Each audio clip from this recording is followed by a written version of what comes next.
apapun yang kita hadapi sekarang, bagaimana kesulitan yang kita hadapi sekarang, kita harus yakini bahwa akan ada kemudahan sesudahnya. Assalamualaikum warahmatullahi wabarakatuh. Tabi pun, selamat berjumpa Puahi Seunyini. Kita kembali di Siniar 41, sebuah program unggulan dari SMP Negeri 41 Bandar Lampung yang khusus membahas isu-isu terkini di bidang pendidikan. Alhamdulillah kita sehat walafiat dan semoga kesehatan ini bisa menjadi jalan bagi kita untuk terus berbuat kebaikan. Baik, Puahi Seunyini bersama kita telah hadir tamu istimewa yang kali ini akan berbagi inspirasi kepada kita, kepada Puahi Seunyini. Beliau adalah Bapak Catur Nur Rahman Oktavian, Master Pendidikan. Selamat datang Bapak. Ya, terima kasih Bu Maya. Selamat pagi semuanya. Salam sehat. Iya. Semoga kita selalu dalam keadaan sehat. Amin. Para pendengar dan pemirsa di seluruh Bandar Lampung dan Nusantara. Iya. Salam sehat selalu. Iya baik, Puahi Seunyini, Pak Catur ini adalah wakil bendahara di PBPGRI, Pengurus Besar PGRI Jakarta, kemudian redaktur majalah Suara Guru PBPGRI, kemudian bukunya Puahi Seunyini sudah banyak sekali buku di bidang pembelajaran pendidikan, dan juga hampir setiap hari kita bisa melihat tuh opini serta artikel di media nasional baik cetak maupun online. Lalu Puahi Seunyini kalau merasa tidak asing gitu dengan wajahnya Pak Catur itu sangat masuk akal karena beliau beberapa bulan terakhir selalu mewakili PBPGRI untuk tampil di layar kaca menginformasikan kebijakan-kebijakan pemerintah yang dewasa ini sudah dikeluarkan. Nah, jadi sering melihat kan wajahnya Pak Catur. Baik, Pak Catur, ini sedang di Bogor ataukah di Jakarta, Pak? Sedang di Bogor karena PJJ, jadi semua kita lakukan aktivitasnya dari rumah. Oh. Karena memang kabupaten tempat saya tinggal sekarang ada kebijakan PPKM level 3 dari pemerintah. Jadi tidak boleh beraktivitas secara fisik ya. Jadi semua dilakukan virtual dari rumah. Tapi tidak mengurangi kualitas produktivitas kita karena hari ini kita juga bisa berproduktif, berkreasi dan kita semua tetap bisa beraktivitas meski secara daring. Iya, oke. Puahi Seunyini, tadi lupa disebutkan ya, beliau ini juga adalah guru IPS ya Pak Catur ya? Betul, saya guru IPS. Ya, guru IPS dan juga wakil kepala sekolah di SMP Kabupaten Bogor. Ya, itu yang terpenting ya, bisa sama-sama berbagi inspirasi kepada Puahi Seunyini yang sebagian besar adalah guru-guru juga. Tadi Pak Catur pas deh hari ini dengan tema kita ya, sedang PJJ di Bogor juga. Jadi tema kita kali ini? PJJ juga ya? Iya, kan tema kita kali ini Pak di Siniar 41 adalah pembelajaran jarak jauh season 2. Ya, jadi kemarin Pak Catur di CNBC Indonesia, sebuah media online mengatakan bahwa di Jabodetabek, bahkan sekarang sudah di wilayah kota Bandar Lampung juga itu sudah mulai PPKM level 3 ya, yang artinya berarti sudah untuk WFO bekerja dari kantor itu maksimal 50%. Nah ini Pak Catur, bagaimana pandangan Bapak deh atau pendapat dari PGRI kalau WFO saja 50%, bagaimanakah ini nasib tatap muka kita nih Pak para pelajar? Silakan Pak Catur. Iya, terima kasih Bu Maya yang luar biasa. Sebelumnya saya mau apresiasi luar biasa karena sekolah ini SMP Negeri 41 Kota Bandar Lampung memiliki terobosan yang kreatif, inovatif karena memiliki program unggulan acara siniar. Ini keren ya karena ini adalah salah satu media untuk berkomunikasi, memberi wawasan, memberi informasi yang luar biasa bagi masyarakat, bagi anak didik, peserta didik, guru, dan dan sebagainya yang bisa tetap beraktivitas meski di dunia maya. Dan ini era digital saat ini merupakan suatu hal yang penting untuk kita beradaptasi. Terima kasih sebelumnya, saya mau apresiasi. Nah, terkait tentang PTM, memang kita sebelumnya sudah PTM, bahkan ada SKB 4 Menteri sebelum direvisi, itu 100% untuk melaksanakan PTM, di mana waktu itu kondisi COVID memang melandai. Jadi setelah puncak COVID varian Delta, di bulan-bulan November, Desember sudah melandai, sehingga boleh kita tatap muka. Dan sekolah kami, sekolah saya di Kabupaten Bogor juga sudah seluruhnya boleh PTM ketika itu.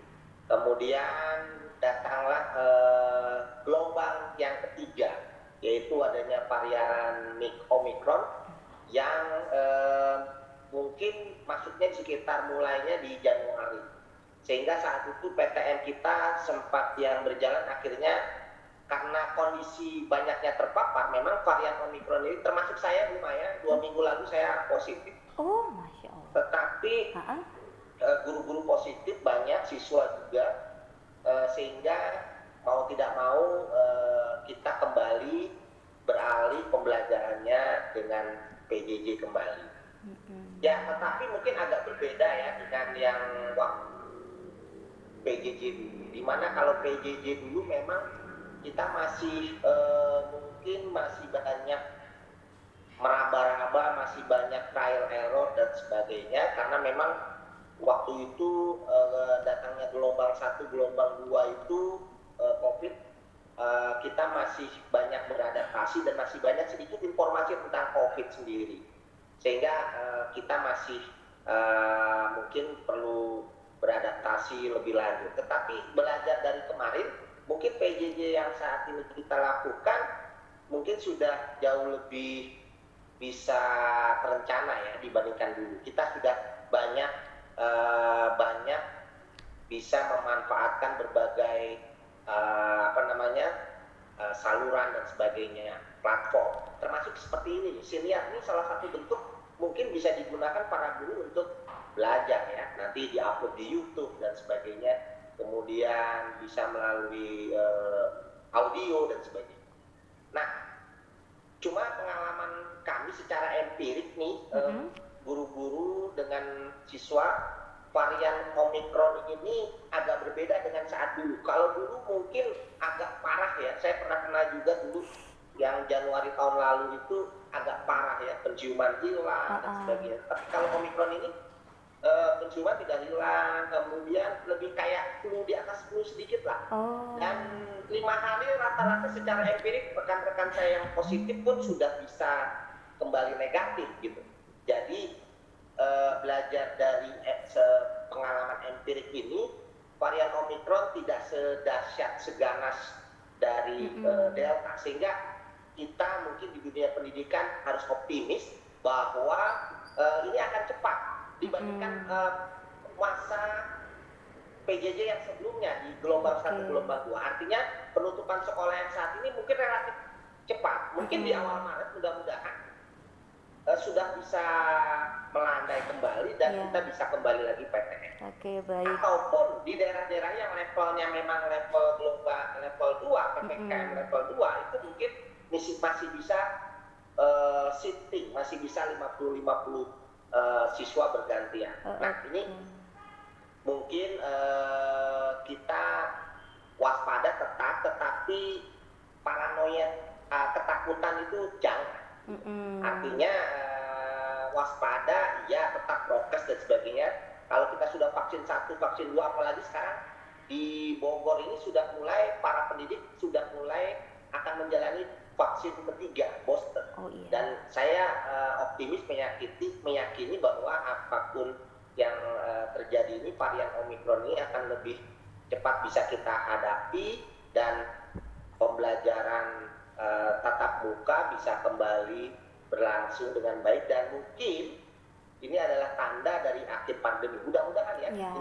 Ini harapan kita ya, karena semua sudah divaksin booster dan bisa lebih baik gitu. Pengalaman saya kemarin hanya 3 hari sudah hilang gejalanya dan 5 hari sudah negatif. Oh, alhamdulillah. Itu lumayan ya. Sedikit ini saya dari saya.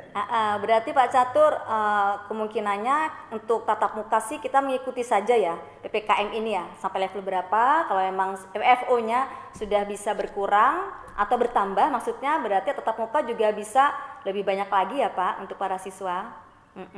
Ya, jadi seperti yang kita baca statement dari para pemangku kepentingan, dari para pejabat, dari pihak Kementerian Kesehatan, dari pihak Satgas Covid dan sebagainya, kita baca di berbagai media, dan pengalaman empirik saya pribadi dengan rekan-rekan, di mana yang terkena positif itu memang lebih banyak daripada dulu, tetapi jauh lebih cepat sembuhnya. Ini pengalaman empirik ya. Ini berdasarkan data empirik ya, yang saya alami dan rekan-rekan alami.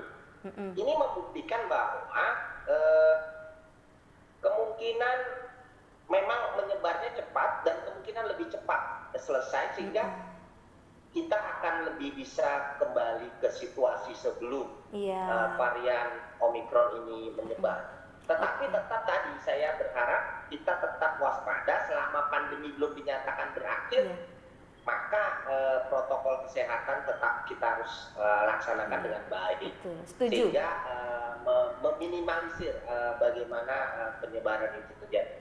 Jadi memang klaster sekolah saat ini sudah mulai banyak dan sekarang sudah kembali PJJ. Ini kebijakan yang baik dari pemerintah untuk tetap kembali PJJ supaya mengurangi dampak yang kita tidak inginkan. Tetapi lebih cepat sembuhnya saya lihat dari pengalaman empirik rekan-rekan dan beberapa informasi yang saya dapatkan dari beberapa tempat. Jadi kemungkinan kita bisa lebih cepat mengatasinya. Dan tetap memang idealnya PTM itu akan berjalan bagusnya di saat pandemi berakhir. Tetapi pertanyaannya adalah kita kan belum tahu pasti pandemi itu kapan berakhir. Nah, sementara penurunan pencapaian anak-anak didik dalam kemampuan akademik dan karakter juga semakin menurun. Learning loss yang disebut learning loss tadi. Ini kita harus sebagai guru harus segera mengatasinya, berusaha mencegah kembali semakin turun. Betul. Itu tadi Pak sudah masuk tuh ke materi itu tuh ya. Berarti langsung masuk saja berarti ke teknis Pak ya. Kalau tadi berarti tatap muka akan diundur ya, berarti kita masih akan PJJ dalam waktu yang mudah-mudahan kita doakan bersama tidak akan berlangsung lama. Berarti nih efek learning tidak seperti betul, mudah-mudahan. Nah, artinya lagi bahwa learning loss akan tetap terjadi ya Pak ya, tanpa bisa kita hindari itu. Nah, sekarang bagaimana nih saran atau mungkin pandangan Bapak, bagaimana sih untuk meminimalisir learning loss sebagai efek yang pastinya kita dapatkan dari pandemi ini Pak? Silakan. Ya, jadi menurut studi UNESCO dan sebagainya memang learning loss ini bukan hanya terjadi di Indonesia. Seluruh dunia ini juga kekhawatiran learning loss ini semakin panjang, semakin melebar apabila PTM dihentikan, artinya sekolah ditutup itu terus menerus, maka learning loss ini makin melebar. Itu bukan hanya di kekhawatiran yang terjadi di Indonesia, tetapi terjadi di seluruh dunia, karena memang pandemi ini kan global, sifatnya global, terjadi di mana-mana. Tetapi untuk khusus kita di Indonesia memang kita tugas berat ya dari kita para guru, tentu saja harus dibantu peran orang tua dan masyarakat. Bagaimana peran orang tua dan masyarakat ini bisa membantu mensinergikan dengan pihak sekolah untuk memperkecil disparitas ya learning loss yang terjadi, memperkecil jurang penurunan tingkat kompetensi anak-anak kita ini. Jadi peran orang tua juga di rumah mohon juga bisa untuk membantu mengatasinya dengan banyak-banyak memberikan hal-hal yang baik untuk menambah peningkatan kompetensi anak-anak itu. Oke. Walaupun mungkin tidak bisa ideal, tetapi minimal bisa menekan itu. Kemudian peran masyarakat, ya, termasuk misalnya banyaknya kegiatan-kegiatan seperti ini nih, misalnya bagaimana sekolah melakukan terobosan-terobosan, melakukan bagaimana pembelajaran jarak jauh tidak hanya misalnya by WA, tapi bagaimana misalnya berbagai platform melalui audio, video, dan sebagainya. Seperti contohnya melalui siniar ini. Jika contoh misalnya ada lagi contoh yang bagus, misalnya guru di Tasikmalaya, guru seorang aktivis PGRI Kabupaten Tasikmalaya, di sana dia membuat TV lokal. Bagaimana dia bisa membuat studio TV lokal, pemancar TV lokal, sehingga pesan-pesan edukasi baik secara materi pelajaran maupun hiburan-hiburan yang mendidik bisa masuk ke anak-anak yang lebih banyak mungkin mempunyai TV. Di hampir semua masyarakat kita kan memiliki TV.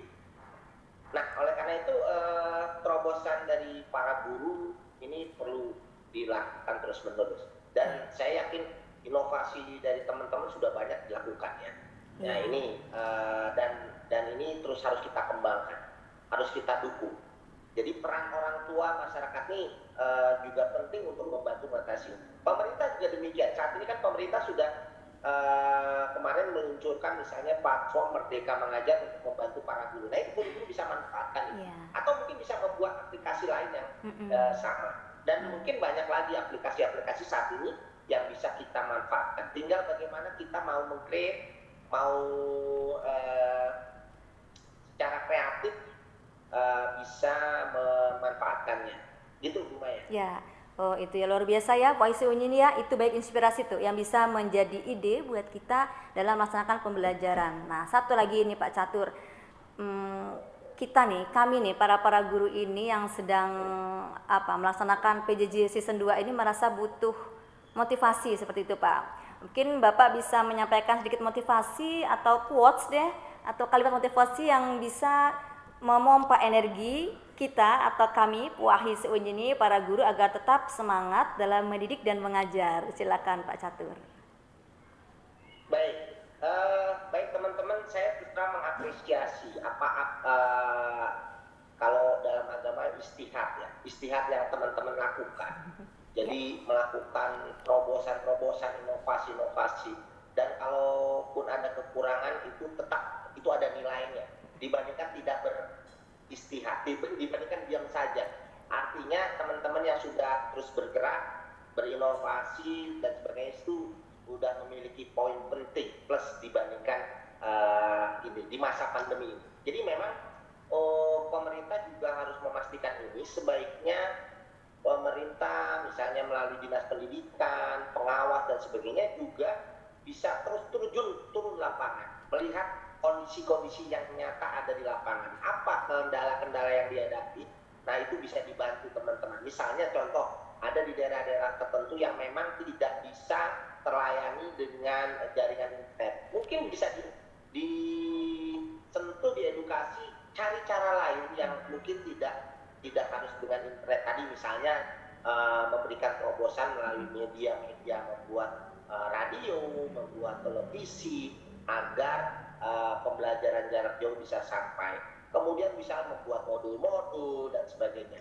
Pemerintah ini harus juga terjun terus memantau, mengevaluasi, menilai, mengukur sejauh mana ketercapaian dan apa yang belum tercapai, sehingga bisa dalam mengambil kebijakan bisa dengan alat ukur yang betul-betul terarah dan berkesinambungan. Jadi jangan sampai hanya menyerahkan kepada pihak guru saja tapi tanpa mendampingi, atau menyerahkan pada semuanya pada pihak sekolah tapi tanpa ada pembimbingan dan evaluasi. Jadi perlu juga dinas pendidikan, swasta, masyarakat dan semuanya ini bekerja sama, bergotong royong untuk bagaimana mengurangi dampak yang terjadi akibat banyaknya sekolah yang ditutup dan anak-anak yang tidak bisa sekolah dan tidak bisa belajar dengan baik. Contohnya nyata misalnya begitu. Contoh konkret, bagaimana masyarakat di sekolah, di lingkungan, misalnya di RT RW, bagaimana bisa membuat memfungsikan TBM misalnya, memfungsikan PKBM supaya anak-anak yang tidak sekolah itu bisa tetap mendapatkan hal-hal yang edukasi dari situ. Daripada anak bermain keluyuran, artinya dilarang sekolah supaya tidak tertular, tetapi di lingkungan dibiarkan tidak pakai masker dan sebagainya, tidak teredukasi, sehingga juga tidak membantu dalam menurunkan dampak learning loss tadi. Jadi peran RT RW, lurah, kepala desa dan sebagainya juga harus punya berpikir kreatif. Jangan hanya berdiam diri melihat kondisi pandemi seperti ini, membiarkan anak bangsa kita semakin terjun bebas dalam penurunan kompetensi ini. Karena kita harus meyakini generasi yang sekarang ini mungkin 30 tahun mendatang akan menjadi para pemimpin. Nah, kita bisa bayangkan kalau penurunan kompetensi minimum yang saat ini terjadi pada anak didik kita, bagaimana nanti dampaknya bagi generasi yang akan menjadi pemimpin-pemimpin bangsa di masa depan di era 2045, generasi emas Indonesia. Jadi inilah saatnya momentum COVID ini menjadikan kita saling bahu-membahu, bergotong royong, menjadi bangsa yang kreatif, produktif dan sebagainya. Nah, jangan lupa pengaruh dari learning loss ini nanti akan pengaruh ke produktivitas. Produktivitas dunia, masyarakat dunia ini diperkirakan turun di masa depan kalau memang tidak kita terus cegah pengikisan terhadap kompetensi minimum ini. Jadi guru juga bukan hanya menjejalkan materi, memaksakan materi, tapi bagaimana mengganti situasi dari content based ke dalam meaningful learning. Bagaimana agar anak itu bisa jadi pembelajaran yang bermakna. Jadi jangan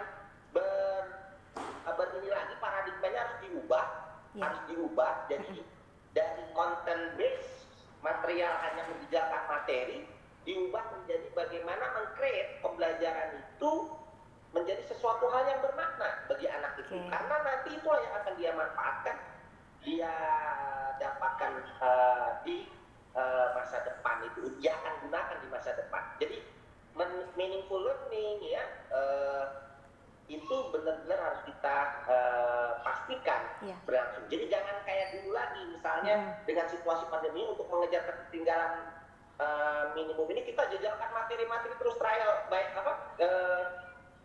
bukan seperti itu, tapi bagaimana agar situasi itu kita ubah, paradigma kita ubah, sehingga bagaimana meng-create pembelajaran menjadi pembelajaran yang bermakna dan menyenangkan.